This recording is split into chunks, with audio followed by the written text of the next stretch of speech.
My name is Richard Paul Jones. I was a Lance Corporal in the 3rd and 2nd Royal Tank Regiments. When I left the forces, I went to the security industry. So getting into crime was something which was a very gradual process. I kind of had two parts to my life. I had my professional life where I was working in close protection and surveillance, and I had my other part of my life where I was going out enjoying my night out, and I really loved going out partying.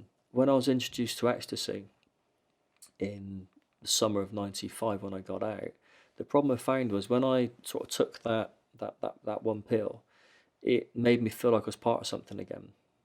That replaced the forces, because when you leave the forces, you leave so much behind. You leave all of the camaraderie and the friendship and the structure and the support network. That's all completely gone. My industry was quite large. I was in the cocaine industry, and I had a series of runners and a network of staff that worked with me. And my job was to literally organise everything and make the phone calls. There was no one saying you have to do this. It was a conscious decision I made myself to get involved in this, and that whole lifestyle just gradually replaced everything that the forces used to do. Nobody knew, and that was difficult. You're carrying that burden of knowing that nobody knows what you're doing, and at any minute something could go wrong, and you've then got to think, how am I going to explain this?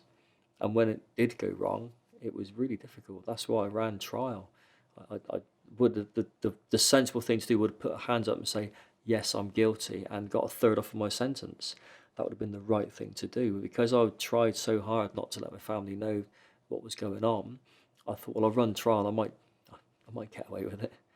Clearly, I didn't get away with it, and I got an extra 5 years on top because I couldn't face up to telling my family, and that was difficult. There are a lot of victims. If you look at in this, how to define a victim, someone's been affected by your offence in a negative way, I consider that as a victim. When you're involved in the cocaine industry, there are going to be thousands of victims. If I'm sat at the top of this tree and I'm distributing X amount of drugs onto the street, victims of my family, that's the ones that I see. The stress, the collateral damage to cause to my family is horrendous. Going to prison is relatively easy if you can adjust to the lifestyle and adjust to the environment. Living the real world out here with the pressure of life, that's the difficult thing. With with a wife with 2 young children growing up, there's some victims right there. So there are many victims, many.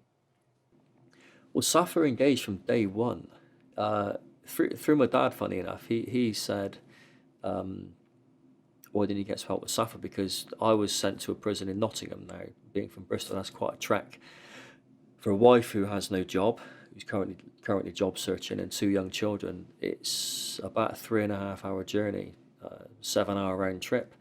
So we contacted SSAFA, my wife contacted SSAFA, and SSAFA came around, the caseworkers, and they had a chat and they sat down and completely non-judgmental, and then they contacted the various Army Benevolent Fund and the regiment, and they managed to secure a little fund for my wife to sort of tap into to cover travelling expenses. I think it was about £500, which made a huge difference because at the time she just could not afford to come and see me. And we're thinking of the boys at the time, they need to see their dad. Yeah, so a couple of years later on into the sentence, the washing machine decided to pack up, and SSAFA once again stepped into the breach and got a new washing machine. And that was great because it's just those little tiny things which people would really panic and think, what are we going to do? And the SSAFA engagement in the prisons alone is exceptional because all through my sentence, we have monthly meetings for the veteran support. SSAFA is the only charity which is consistent there every single time. The guys are feeling better for that. They think, well, we're panicking about being released. We haven't got certain things in place. SSAFA are there going through everything and just kind of figure out what they can do to help out. For myself, I needed a laptop, and SSAFA branch in Staffordshire managed to get me some money from the Tank Regiment Benevolent Fund. Got me a laptop. They got me some clothing vouchers because all my clothes didn't fit anymore. They fitted old me from 2012, So SSAFA really were there, consistent from day one until present day. Yeah, I think without the support from SSAFA, I think we'd have struggled. Sorry. Yeah, we'd have found it really difficult. I think knowing that, You've got SSAFA there for your family. That helps, because the biggest thing about being away is you worry about your loved ones. And if you don't have to worry about them, then you're okay.